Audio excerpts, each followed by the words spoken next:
Intermittent fasting and gallstones. Does intermittent fasting increase your risk of developing gallstones? That's what we're going to talk about in this video.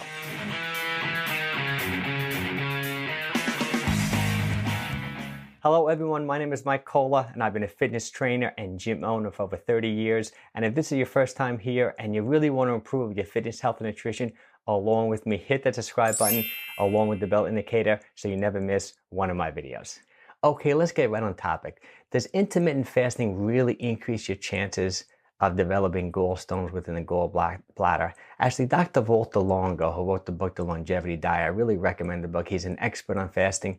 He feels that if you do intermittent fasting every single day and go beyond like that 12, 13 hour period, that sweet spot, he thinks you have an increased risk of developing gallstones. So I looked into the research. I found about 4 studies that kind of addressed this issue, and they kind of had mixed results. So let's like dive into the studies in this video, and then I'm going to give you my own personal opinion about intermittent fasting and gallstones towards the end of the video. Okay, let's first go over like what the gallbladder does. Actually, bile is developed in the liver, it's produced in the liver, and the excess bile that's not used is actually being stored in the gallbladder. Okay, now the gallbladder has this contractile component that when you eat food, when you eat fats, when you eat food, the gallbladder squeezes out this bile to help digest the fats, to help digest food. So the theory is that when you're in a fasted state, when you're fasting, the gallbladder is, say, inactive, it's not squeezing. So that bile keeps on developing, it builds up, and it gets kind of sludgy.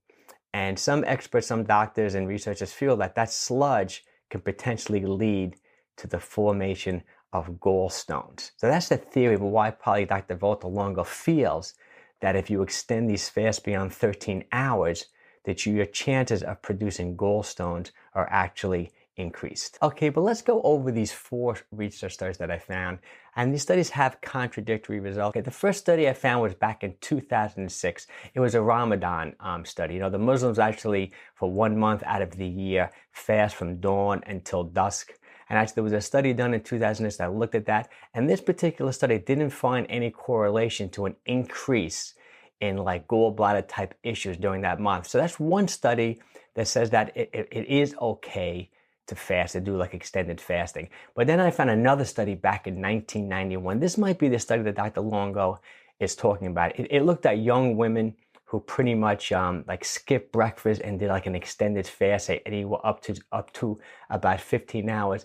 And that study did show that young women did have an increased risk of having gallstones, like for example, being hospitalized from having gallstones. So that is one study that shows that there could be a potential increased risk of forming gallstones. And I found another study back in 1980 that talked about how, yes, the bile does increase when you're fasting from 10 to say 15 hours. There is an increase, but then if you extend the fast to say 20 hours, it actually goes down again, the bile in the gallbladder. So that's somewhat of a contradictory study that says that maybe short-term fasting can produce bile, but then the body adapts and then it starts decreasing after that 15-hour period. So we're getting some mixed results right here already. Then I found another study back in 1985 also talked about patients who've had like gastric type surgery, who had a fast, you know, just to let the digestive tract rest.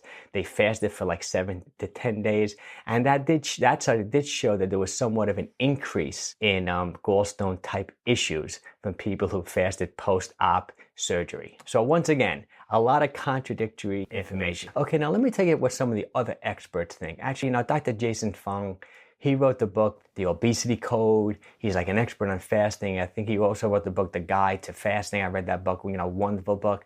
I went to his website and he said he didn't think there was any correlation. He said, you know, millions of people are fasting. They've been doing this for years. He didn't see any correlation between fasting and any issues with the gallbladder. Plus, you know, I listen to these podcasts constantly on all these experts on fasting and these doctors.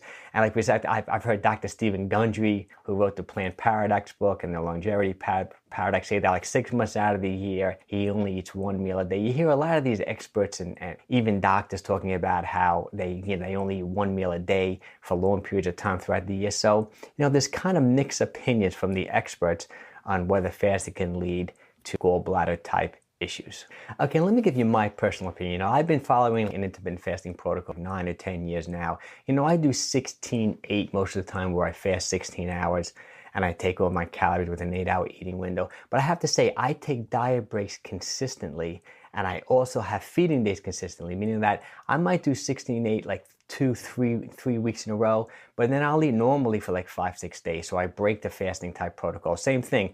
I may intermittent fast. I may do 16-8 for 3-4 days and just have a feed day. Okay, so I'm kind of breaking the cycle of this intermittent fasting on a regular basis. If you're really concerned about it, first of all, intermittent fasting is not for everyone. Definitely not. Like if you're a teenager, if you're a young person looking to lose weight, I don't recommend you doing any type of fasting. If you're pregnant, you know, you shouldn't be fasting. If you ever had like an eating disorder, or if you're underweight, if you're already like malnourished, it doesn't make sense to fast. And now, you know, if you do have issues with your gallbladder, maybe fasting is just not for you. First of all, you know, I'm a fitness trainer, I'm a gym owner. Even though I kind of like looking into all the studies and love studying this stuff, I'm not a doctor.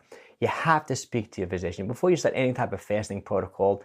Definitely run it by your doctor, especially if you have any gallbladder, you know, type issues. Another option might be that if you're concerned about this, maybe the magical number is 12 to 13 hours. If you're going to be intermittent fasting or time restricted feeding every single day, maybe you want to follow Dr. Valter Longo's recommendations. Stay within that 12 to 13-hour eating window. Also, you know, I did so much research, you know, before I made this video. I also found a study talking about coffee. Like, even though when I do my 16-8 protocol, I always have at least 2 cups of coffee every morning. And this study was talking about how coffee activates the gallbladder. Like the caffeine in the coffee makes the gallbladder squeeze bile, you know, out of it. Plus, if you're doing that like bulletproof coffee, where you're having black coffee in the morning with fats, with butter and like MCT type oils, that's definitely activating the gallbladder. So even though a lot of people do 16-8, they are still taking in caffeine or some type of calories